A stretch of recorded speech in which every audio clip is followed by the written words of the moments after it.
IS. जौहर भारत का वो हरफनमौला कलाकार जिसे नई जनरेशन करण जौहर के ताऊ के रूप में जानती है। ये करण जौहर से भी ज्यादा पॉपुलर और इंटरनेशनल स्टार थे, जो हॉलीवुड की ऑस्कर विनिंग फिल्म तक में नजर आ चुकी है। असल जिंदगी में मस्त मौला और बेबाक आई.एस. जौहर की शख्सियत इतनी कमाल की थी कि वो हाजिर जवाबी से बड़ों बड़ों की बोलती बंद कर देती थी।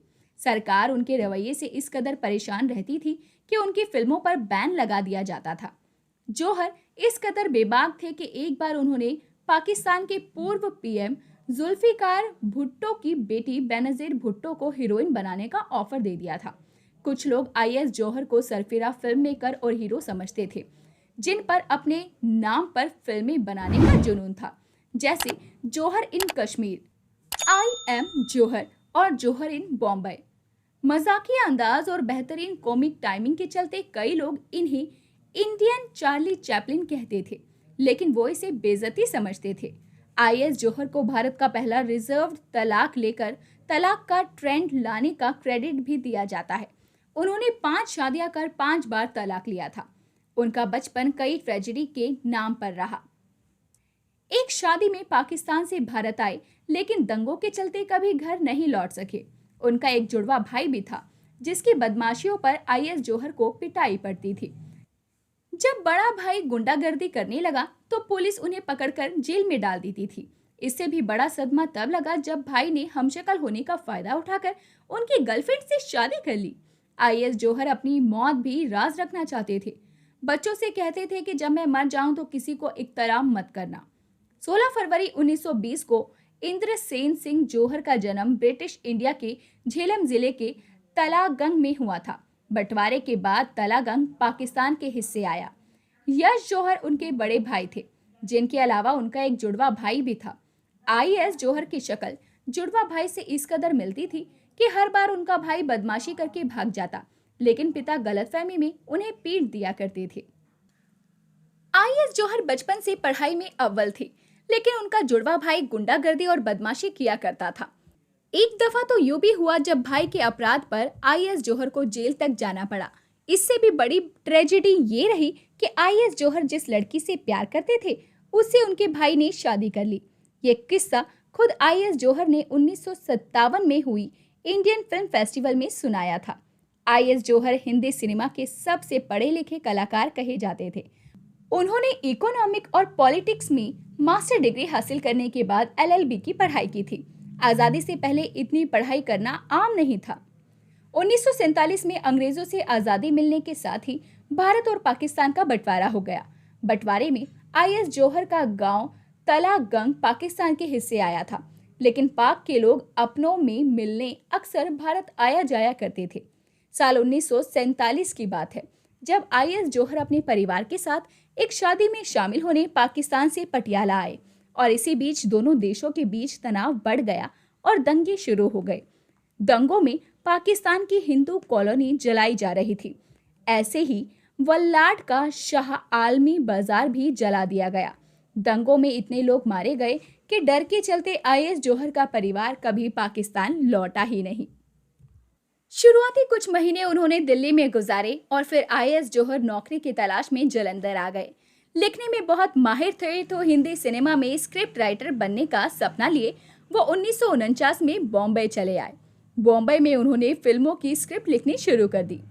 40 के दशक के आखिर में उन्होंने फिल्म एक थी लड़की की कहानी लिखी थी।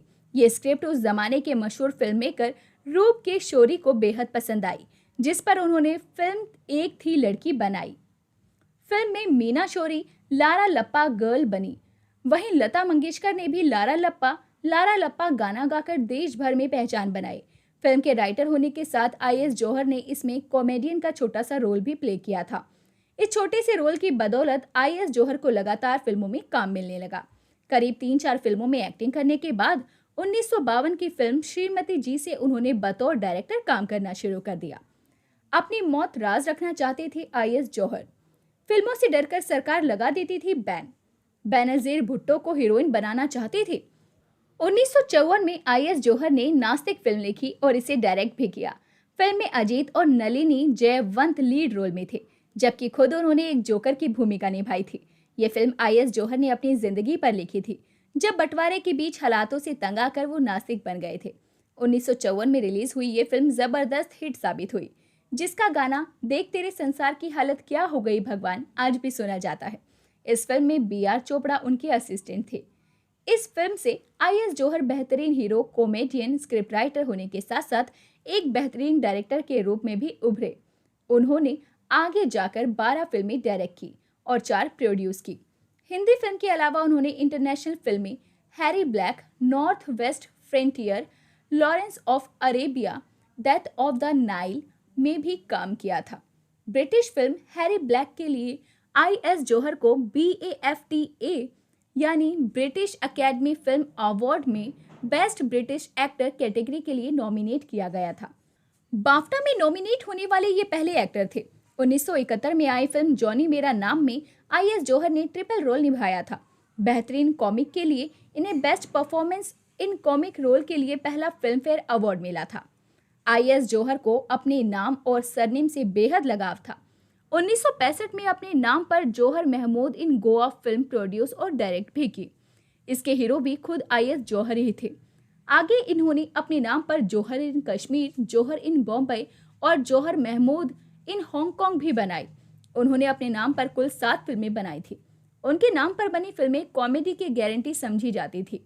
आई.एस. जौहर ने 22 साल की उम्र में लाहौर की रहने वाली रामा बाई से शादी की थी।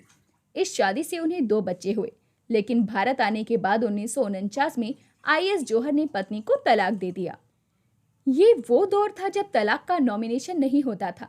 ये एक कुप्रथा समझी जाती थी। ऐसे में जब 1949 में आई.एस. जौहर ने रजिस्टर्ड तलाक लिया तो ये शुरुआती तलाक लेने वाले भारतीयों में शामिल हुए। इसके बाद उन्होंने 4 और शादियां की, लेकिन सारी ही शादियों का अंत तलाक से हुआ। ऐसे में उन्हें तलाक का ट्रेंड लाने का क्रेडिट दिया जाता है। आई.एस. जौहर भारत के अलावा इंटरनेशनल फिल्मों में बेहतरीन काम करने पर हॉलीवुड में भी मशहूर हुआ करते थे।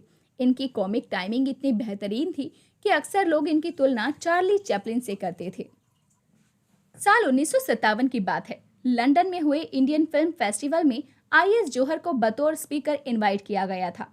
स्टेज पर इनका इंट्रोडक्शन देते हुए हॉलीवुड के मशहूर प्रोड्यूसर ने इन्हें इंडियन चार्ली चैपलिन कहा था। ये सुनकर आई.एस. जौहर नाराज हो गए थे। स्टेज पर चढ़ते ही उन्होंने माइक लिया और जवाब देते हुए कहा, ये पहली बार नहीं है जब मुझे किसी ने इंडियन चार्ली चैपलिन कहा है। इससे पहले भी मेरी ऐसी ही कई जगह बेइज्जती की गई है। मेरी जिंदगी हमेशा ही ऐसे दुर्भाग्यों से भरी रही है। या तो दूसरों के कर्मों का क्रेडिट मुझे दे दिया गया है, या तो मेरे अच्छे कामों का क्रेडिट किसी और को दे दिया गया है। ये एक छोटा सा नमूना है उनकी हाजिर जवाबी का। फिल्मों में काम करने के साथ साथ आई.एस. जौहर क्रिकेट और राजनीति में भी दिलचस्पी रखते थे। जब भी उन्हें किसी राजनेता का काम पसंद नहीं आता था तो सरेआम उसकी बेइज्जती कर देते थे। एक बार समाजवादी पार्टी के नेता राज नारायण के किसी काम से नाराज होकर आई.एस. जौहर ने खुद राजनीति में जाने का ऐलान कर दिया। उन्होंने राज नारायण को चुनौती देकर कहा था कि वो जहां भी चुनाव लड़ेंगे वो भी वहीं से चुनाव में उतरेंगे। 1978 में आई.एस. जौहर ने मेनका गांधी की मैगजीन सूर्या में कॉलम लिखना शुरू कर दिया। वो राजनीतिक मुद्दों को मजाकिया अंदाज में लिखा करते थे। वो काफी पसंद किया करते थे ये करना। फिल्म फेयर मैगजीन ने भी आई.एस. जौहर की मदद से एक कॉलम शुरू किया। कॉलम का नाम था क्वेश्चन बॉक्स। लोग राजनीति से जुड़े मजेदार सवाल फिल्म फेयर को भेजते थे, जिसका जवाब आई.एस. जौहर बड़े ही मजाकिया अंदाज में देते थे। जो भी शख्स सबसे बेहतरीन सवाल करता था उसे इनाम में 50 रुपए दिए जाते थे। आई.एस. जौहर को राजनीति में ऐसी दिलचस्पी थी कि ये अपनी फिल्म के जरिए किसी भी राजनीतिक कैंपेन या बड़े फैसलों का मजाक बनाते थे। जब गोवा को आजाद करवाने की बात की जा रही थी तो उन्होंने इस मुद्दे पर जौहर इन गोवा बना डाली। वहीं कश्मीर मुद्दे पर इन्होंने जौहर इन कश्मीर बनाई थी। बांग्लादेश का विवाद हुआ तो इन्होंने जय बांग्लादेश फिल्म से नेताओं का खूब मजाक बनाया।